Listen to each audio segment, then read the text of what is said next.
Coming up, we take the self-portrait to a whole new level. Creating a sophisticated composite is a great way to elevate your game and set yourself apart from your peers. Self-portraits have been around a long while, and now it's time for a brand new perspective on this classic photography tradition.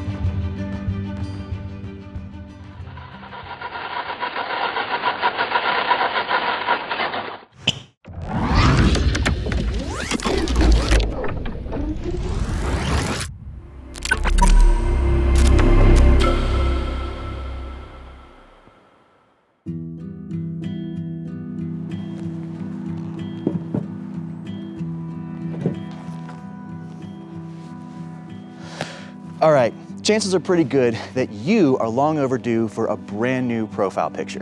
And I'm not just talking about the obligatory selfie or the shot of you standing on top of a mountain.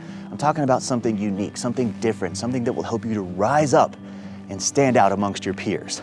So in this episode, we're gonna break out the costume box, unleash the imagination, and create an absolutely unforgettable self-portrait. And the best part, we're gonna do it all for $0. So let us begin.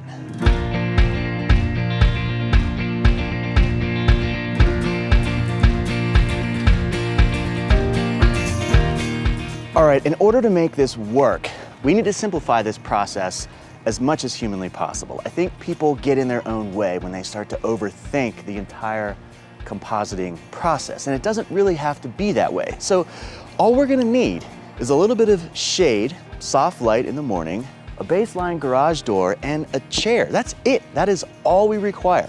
The only other component to this entire thing is the camera, which you're looking through right now. Now, I went ahead and rated the costume box because I want to bring a little bit of something real into this process. I don't want it to just be a person in a pair of pajamas that we completely composite all the stuff on. We're gonna do plenty of composite work, don't worry about that. But ultimately, all we're really gonna do is sit on this chair and maneuver around to try to make it look like we're flying through the air.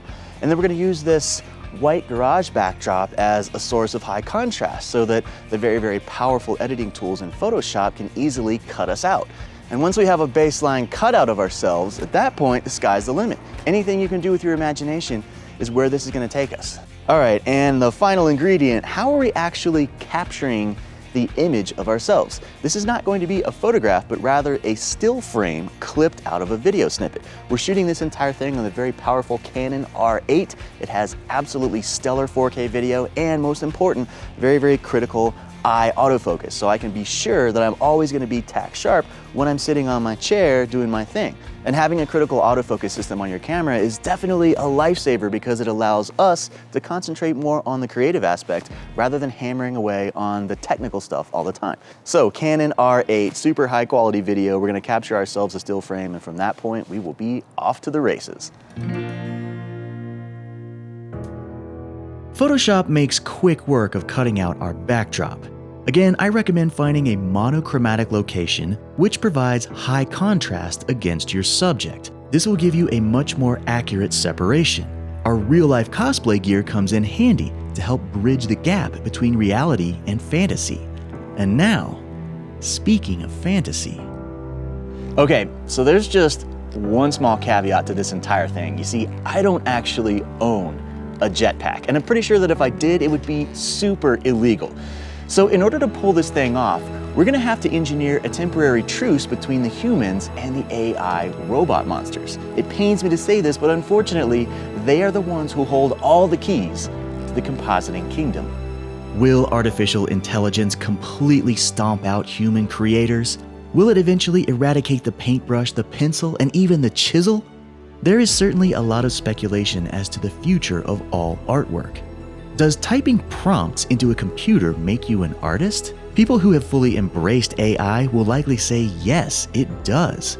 But on the other hand, people who have dedicated their entire lives to honing their traditional artistic skills will likely say no, the keyboard does not an artist make. Either way, AI is here to stay, and I for one think that we might just be in a bit of a sweet spot when it comes to the killer robots. As of now, artificial intelligence has the ability to generate a series of assets that we can use to elevate our composite projects. Photorealistic environments? Check. Highly detailed machinery? Check. And let's not forget the addition of our favorite spirit animals. Need a sidekick for your next adventure? Check.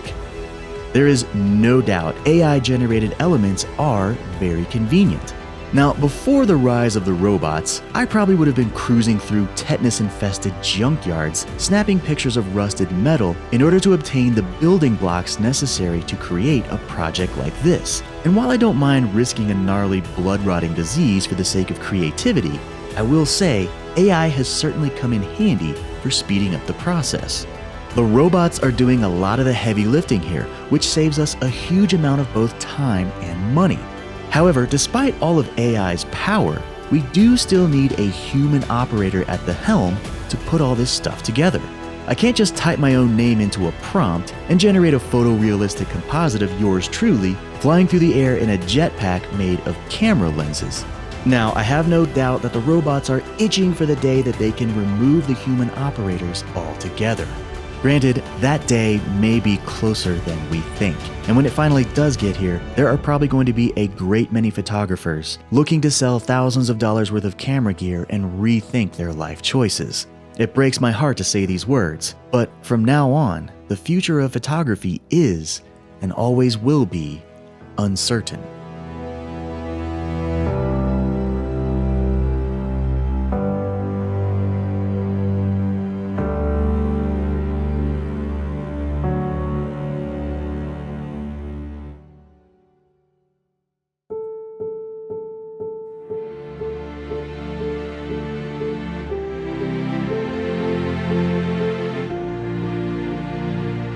Okay, don't take that whole selling off all the camera gear to heart. Despite the rise of the robot overlords, there is still no substitute for boots on the ground and good old-fashioned fresh air.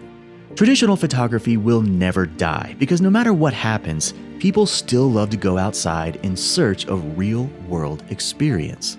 And while our composite may only be half real, it still makes for a pretty good excuse to add an extra layer of creativity to our portrait work. And speaking of extra layers, I think we finally earned ourselves that spirit animal here on this little adventure.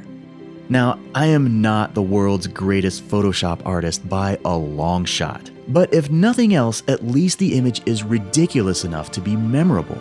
And here, in a world where thousands of people call themselves photographers and millions of people can type things into an AI program, it cannot hurt to find a way to stand out just a little bit. Who was that photographer we were talking about the other day? Remember? The guy with the jetpack. Oh yeah, and the raccoon. Man, what a weirdo.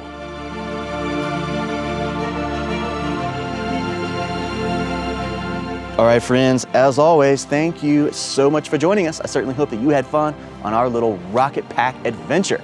Now, if you have any cool tips and tricks for fantasy photography, be sure to leave them in the comments below. I would love to hear from you. Furthermore, be sure to like and subscribe to this channel. We got a lot of cool new stuff coming up, and I don't want you to miss out. That'll do it for this time. We'll see you in the next lesson.